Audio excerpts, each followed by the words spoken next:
The 2024 Coca-Cola 600 has officially concluded, and Christopher has won due to inclement weather.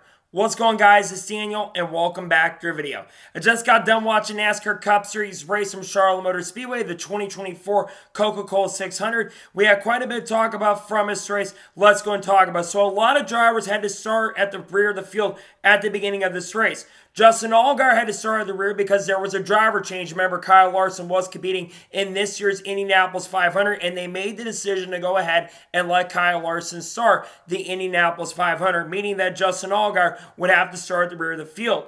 Also, Chris Buescher, Joey Logano, and Tyler Reddick would all have to go to the rear for unapproved adjustments. So at the start of the race, you had Ty Gibbs lead the field from the inside with William Byron on the outside, and Ty Gibbs got a fantastic start and was able to clear for the race lead. You saw a lot of comers and goers. He actually had Tyler Reddick serve his penalty and come down to run on lap number 2 and was able to stay on the lead lap. You had some comers and goers throughout the field, and then he had green flag pit stops and Ryan Blaney coming down first, along with a couple other drivers, including Austin Center, Joe Logano, Ryan Preece. Then the next lap, you had Denny Hamlin, Josh Berry, Eric Jones come down pit row. Then the next lap, you had Alex Bowman, Ross Chastain, Kaz Grala, Kyle Busch, Justin Haley, Brad Keselowski, and Bubba Wallace come in with Kyle Busch getting an uncontrolled tire penalty.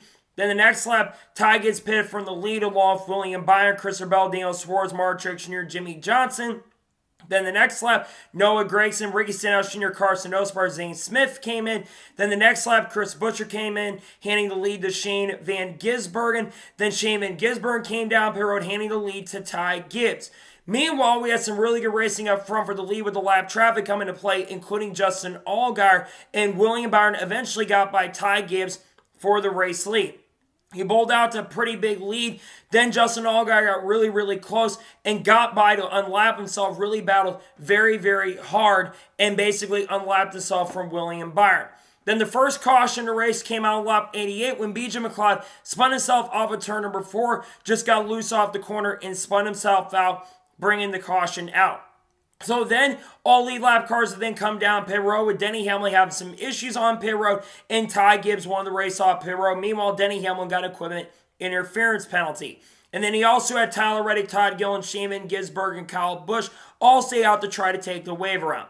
So then on the restart, you had Ty Gibbs lead the field on the inside with William Byron on the outside. And William Byron got a fantastic restart, was able to clear for the lead. Ty Gibbs tried everything to get by William Byron, but it would not be enough. And coming out the final corner, William Byron would win stage number 1. Then during this caution, Ty Gibbs, Ross Chastain, Noah Gragson, Denny Hamlin all stayed out, and Michael McDowell won the race off pit road with 2 tires. We also saw Joe Logano take 2, and Corey LaJoie got a speeding penalty. So then on the restart, you had Ty Gibbs bring the field to green from the inside with Ross Chastain on the outside. And Ross Chastain actually got a fantastic restart and was able to clear for the race lead. Meanwhile, we got alert that Kyle Larson finished 18th in the Indy 500, which we are going to talk about tomorrow, and would fly his way over to Charlotte. On lap 120, we saw a really great battle between Christopher Bell and Ross Chastain. They battled for a few laps back and forth. Eventually, Christopher Bell was able to take the race lead. Then once again, we had green flag pit stops. Chris Buescher, Austin Center, Justin Allgaier, Tyler Reddick, Zane Smith, Jimmy Johnson came in first. Then the next lap, William Byron, Michael McDowell, Bubba Wallace, Joey Logano came in, and Ryan Blaney got an uncontrolled tire. And then we also saw the rest of green flag pit stops happen. And basically, Christopher Bell came in, and then Ryan Blaney had some major trouble and had a ton of damage on his car. And this would take him out of contention after hitting the outside wall. And then the caution eventually came out for Ryan Blaney, who was stuck on pit road as they were trying to push his car to the garage. NASCAR was trying to create a lot of strategy. So during this caution, Mark Truex Jr., Josh Berry, Daniel Suarez, Chase Elliott all stayed out, while the rest leaders came down pit road. Ty Gibbs won the race off pit road with 2 tires. Ross Chastain had a bad pit stop. Shane Van Gisbergen went through too many pit boxes, and Kyle Busch had a safety violation. So then on the restart, you had Mark Truex Jr. lead the field from the inside of Josh Berry on the outside, and Mark Truex Jr. got a fantastic restart and was able to clear for the lead. But then we had some fantastic racing between Chase Elliott, Mark Truex Jr., William Byron. You had Chase Elliott lead for a lap, and then eventually William Byron got back by to take the race lead. But then on lap 172, another caution would come out for Noah Gragson, who spun in the inside wall off of 24th after some contact with Stenhouse. Looked like Noah Gragson went up into Ricky Stenhouse Jr. and spun himself out, bringing the caution out. During this caution, William Byron, Chase Elliott, Denny Hamlin, Bubba Wallace, Christopher Bell, Alex Bowman, Ty Gibbs, Shane Van Gisbergen were among the cars that stayed out while the rest leaders came down pit road. So then on the restart, you had William Byron lead the field from the inside with Chase Elliott on the outside, and William Byron got a fantastic restart and was able to clear for the race lead. Meanwhile, he had some really great racing up front between Christopher Bell and William Byron, and eventually Christopher Bell was able to clear for the race lead. And then on lap 197, the next caution race come out for Harrison Burton, who just spun himself off the exit of turn number 1, just got loose and hit the outside wall and got a tiny bit of damage, bringing the caution out. This would end stage number 2, making the race official with Christopher Bell coming off the corner and winning stage 2. And then all leaders would then come down pit road. Only Ryan Preece stayed out, and Christopher Bell won the race off of pit road. So then on the restart, Christopher Bell lead the field from the inside with William Byron on the outside, and Christopher Bell got a fantastic restart and was able to clear for the race lead. The battle side by side for a few laps, but eventually handing Christopher Bell the race lead. And then Christopher Bell continued to dominate the race and pulled out the pretty big lead. But then everything would change on lap 230 when Corey LaJoie would spin off the exit of turn number 4, bringing the caution out. And then during the caution, Christopher Bell win the race off pit road with Brad Keselowski coming off second. Daniel Suarez got equipment interference penalty, and John Nemechek got an uncontrolled tire. So then on the restart, you had Christopher Bell lead the field from the outside with Brad Keselowski on the inside, and Christopher Bell got a fantastic restart and was able to clear for the race lead. Then he saw a really impressive dive bomb move by William Byron, who went 3 wide to the bottom and jumped up there. The race would continue on. You had Kyle Larson starting to arrive at the racetrack, but then the final caution race come out lap 246 for weather. And then we would bring the cars down pit road. NASCAR had every intentions to get this race back going, but due to high humidity and them taking way too long to get the track dry, Christopher Bell has officially won the 2024 Coca-Cola 600. Now, I do want to give NASCAR a little bit of props for trying to get the race back going. But I really wish they would have just went through it. I get it was really late at night, but I really wish they wouldn't have called it at this point. It's really disappointing because I think this Coke 600 was really heating up to be one of the best Coke 600s of all time. It wasn't as good as the one from a couple years ago. It's a shame they called it. I'm disappointed by the decision. It is what it is. I guess because of the high humidity from all the rain and stuff. There was a big rainstorm that came through, to be fair. No lighting delays and stuff. Again, I'll give NASCAR a little bit of props, but it's just really disappointing. I want to see Kyle Larson get back behind the wheel because Justin Allgaier was doing a great job tonight. But nonetheless, let's go and talk about the winner of the race, Christopher Bell.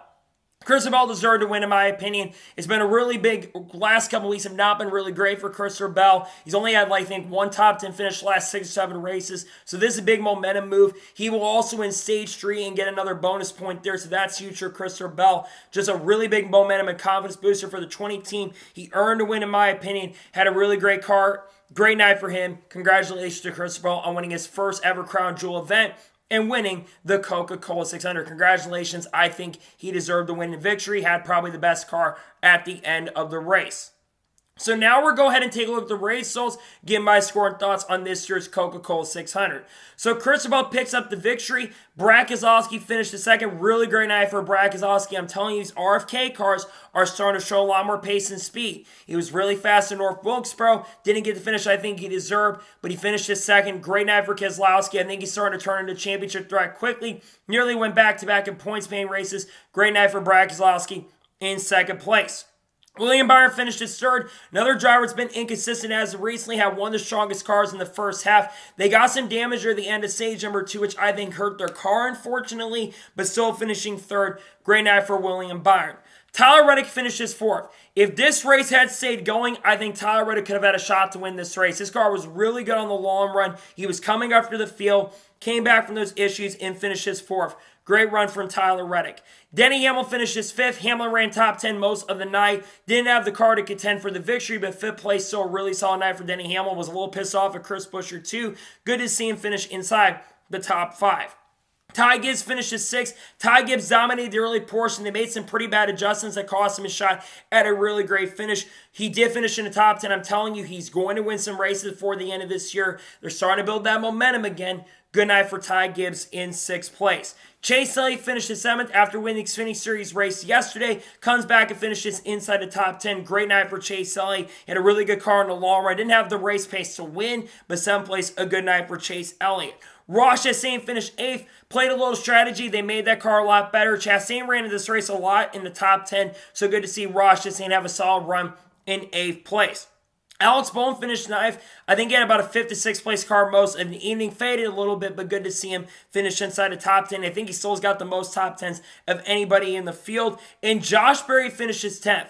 Despite the uncertain future of Stewart-Haas Racing, which we're going to talk about tomorrow, a solid night. He legitimately had a top 5, top 6 car. He's building a lot of momentum. Finished third at Darlington and comes back and finishes 10th. Really solid night for him. Bubba Wallace finished 11th. Want to give him a shout out. He ran a majority of this race inside the top 5 in top 10. Faded at the end of the race. I think he could have gone back up inside the top 5. I wonder if he got some damage at some point because it did unfortunately affect him. He does finish 11th. Disappointing not finishing the top 10, but he got a lot of stage points tonight, which is going to help with the playoff grade. He finishes in 11th. Mark Truex Jr. finished 12th. He was really strong early, but unfortunately, he really struggled in the races. At the end of the point, the car faded on the long run, got into bad pit cycles. He finishes in 12th. Justin Allgaier finished 13th. Great run for Justin Allgaier. He had no practice, hasn't raced an action car this year, and gets in there substitutes for Kyle Larson and finishes 13th. Really impressive what Justin Allgaier did. It would have been cool to see him run the whole entire race because I feel like he could have had a shot to win. They had a rocket ship. Had Kyle Larson ran the whole entire race. Obviously, Larson focused on Indy. I think he could have had a shot at a great run. He finishes in 13th. Was really impressed with Allgaier. He did a really solid job tonight. Joey Logano finished 14th, about the best they ran all night, struggled most of the evening, but they made that car better, and they at least salvaged a top 15.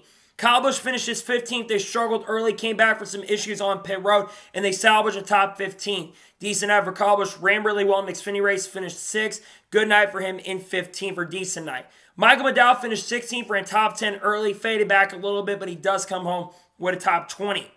Todd Gilliland finished 17th. Daniel Hemrick finished 18th, was in the top 10 at points, had a decent car tonight. He finished 18th. Eric Jones finishes 19th, and Austin Cindric finishes 20th. Carson Osbar finished 21st. Justin Haley finished 22nd, was up front early, had some issues. Chris Buescher finished 23rd. Daniel Suarez finished 24th. Chase Briscoe finished 25th. Ryan Preece finished 26th. Austin Hill finished 27th. Shane Van Gisbergen finished 28th. He was at one point inside the top 20. They really were making progress, especially on the long green flag runs. We know the call cars have kind of struggled this year. He did show some decent pace, but not enough to be up front. He's got more races scheduled this year. He's not going to be running Sonoma, but he's going to be spotting at Sonoma, which I think is going to be really fun. He finished 28th. Jimmy Johnson finished 29th. Hey, he completed all the laps tonight, and John Remechek finishes 30th. Ricky Stenhouse Jr. finished 31st, a struggle night for him. Harrison Burton 32nd, once again struggling completely. Likely will not be in that 21 car next year. Zane Smith finished 33rd. Kaz Grala finishes 34th. Corey LaJoie finished 35th. Ty Dillon finished 36th. BJ McLeod finished 37th. And Noah Gragson finished 38th after crashing out. Ryan Blaney finishes 39th. And finishing last in 40th is J.J. Yeley. So now we're going to talk about the overall race as a whole. I'll give my score and thoughts on today's race. This race, unfortunately, was not as good as the last couple of years. Clean air mattered a lot in my opinion. But I will say there were multiple groups that were available. But I think because of how much rubber that was on the racetrack, I think it made the racing not as good. And we saw Ty Gibbs dominate the early portion of the race. But I feel like as this race was progressing, it was getting a lot better. You had guys moving around. You had guys making moves to the inside, guys making moves to the outside. And I think it made for a very intriguing and really solid race. Unfortunately, the race didn't go to the conclusion. Had this race gone all 400 laps and all 600 miles, I really think we would have been in for a really excellent and great race. It was a solid race overall, but because of the rain delay affecting it, I'm going to give today's NASCAR Cup Series race a sharp for the Coke 600. I'm sadly going to give this race overall a 7.5. Actually, I'm going to give this race a 7.7 out of 10. It was for racing standards probably 8 to 8.5, but because of the race getting called early by NASCAR's little bad decision, I'm giving this race a 7.7 out of 10. So, that is going to today's Coca-Cola 600 race review. I want to thank you guys for watching. Please subscribe to the channel, notifications on, and if I win a video, it does go live on my channel. Follow me on Facebook and Instagram, and support me on Patreon as well. Let's go below that and comment your thoughts below on today's race. What are your thoughts on today's race? Let me know below. Let me know your thoughts in the comments below, and congratulate Christopher on picking up the victory. Let me know your thoughts in the comments below. Tomorrow on the channel, we're going to have a NASCAR news video discussing news over the course of the last couple days. We're also likely going to have Truck Series race picks. Tuesday, we're going to have silly season update potentially dropping on the channel. And we got a lot of great content dropping. And remember, I'm going to be at Gateway this week. So hopefully I'll see you guys there. So anyways, like I said, I want to thank you guys for watching today's episode. And I'll see you guys next time for more great, awesome NASCAR content and other motorsports content on the channel like this. Take care, everybody.